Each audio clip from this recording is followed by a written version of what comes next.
Olá, Shalom, nada faltando, nada quebrado, nada fora do lugar.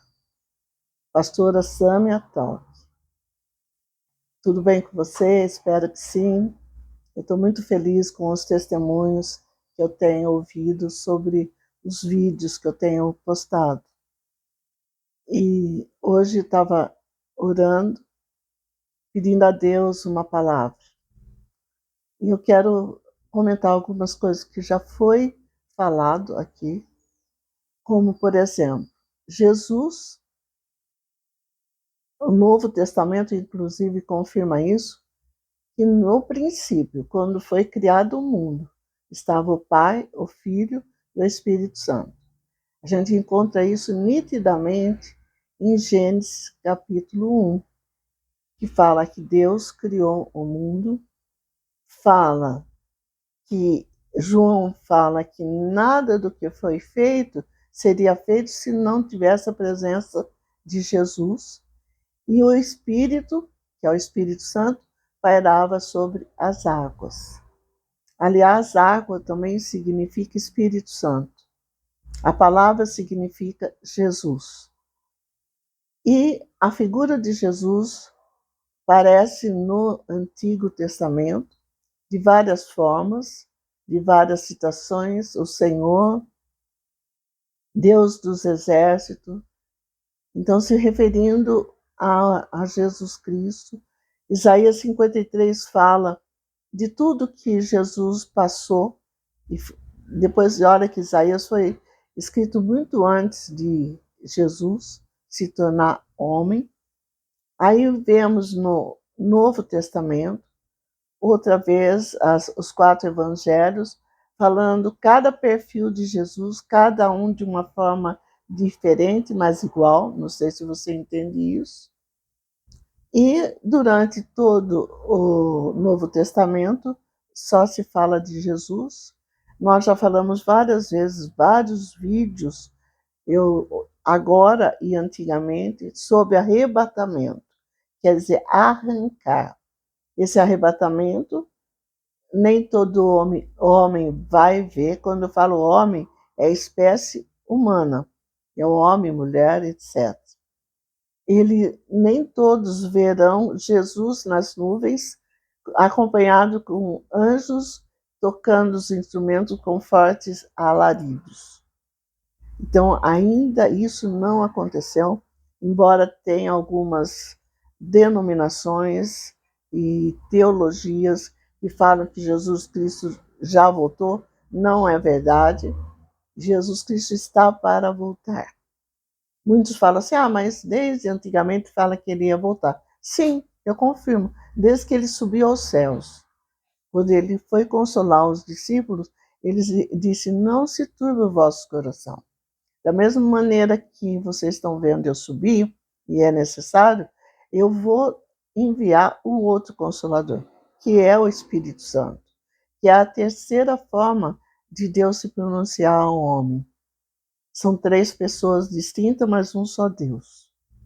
E, finalmente, lá em Apocalipse, que é o último livro do Novo Testamento, escrito por João, o discípulo amado, na ilha de Patmos, e Apocalipse quer dizer revelação. É a grande revelação. E muitos falam assim, mas é difícil eu entender. Eu não leio Apocalipse. Não leio. No próprio livro, eu vou ler para você ver e confirmar o que eu estou dizendo. O Senhor diz assim, lá em Apocalipse capítulo 1, né?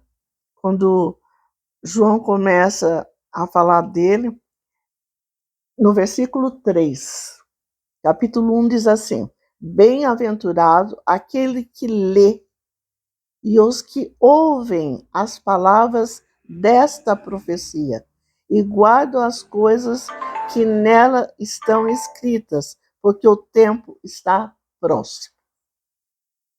Isso foi escrito lá. Um dia para Deus é igual a 1000 anos, e 1000 anos para Deus é igual a um dia. João, quando escreveu, ele disse: o tempo está próximo. Então, essas gerações pós-Jesus vão ser muito breves para Deus. E o que acontece lá na ilha de Patmos? Patmos, já falei, é uma ilha que João foi levado lá porque ninguém conseguia matá-lo.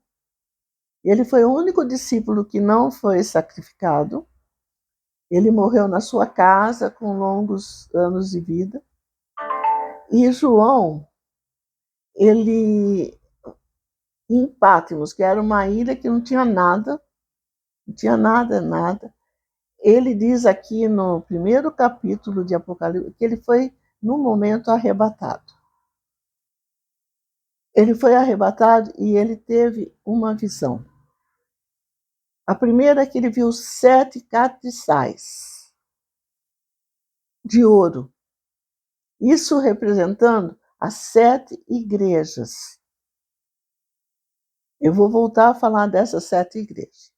E quando ele viu no meio dessas 7 igrejas, estava um ser, e ele diz semelhante ao Filho do Homem, que é o próprio Jesus. Mas essa figura de Jesus já não é aquela figura na cruz, já não é a figura de Jesus com o corpo glorificado pós-ressurreição.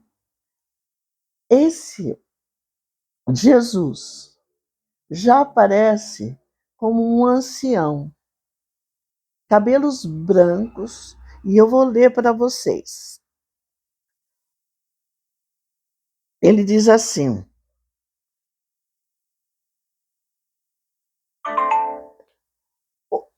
então ele diz assim,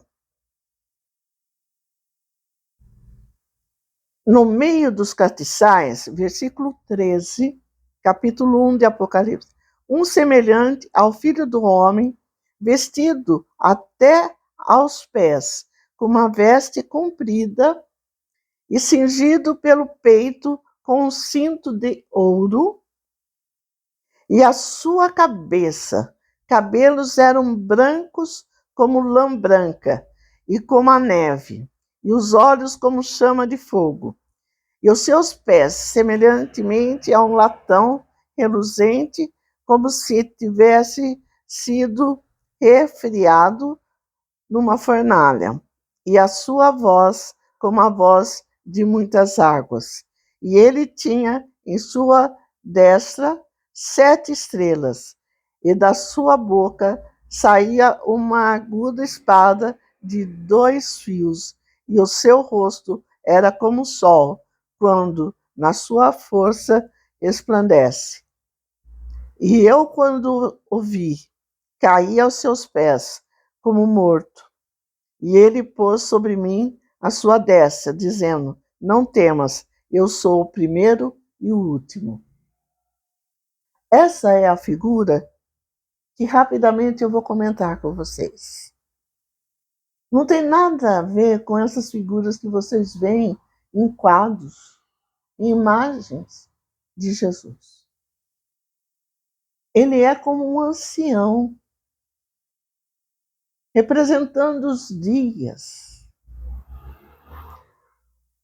O cabelo branco dele representa idade, maturidade, sabedoria. E João não tinha elemento para comparar, o tão branco era esse cabelo, que ele comparou com aquilo que ele conhecia. Mais alvo do que a neve. O rosto deste ancião tinha um brilho muito mais forte que o sol. As vestes dele brancas, com um cinto dourado no peito. Os pés eram brilhantes. Ele diz assim, como aquele metal que a gente coloca na fornalha para purificar e dar o brilho máximo. Como assim o diamante? O diamante, quando é extraído da rocha, ele é preto. E depois de trabalhado,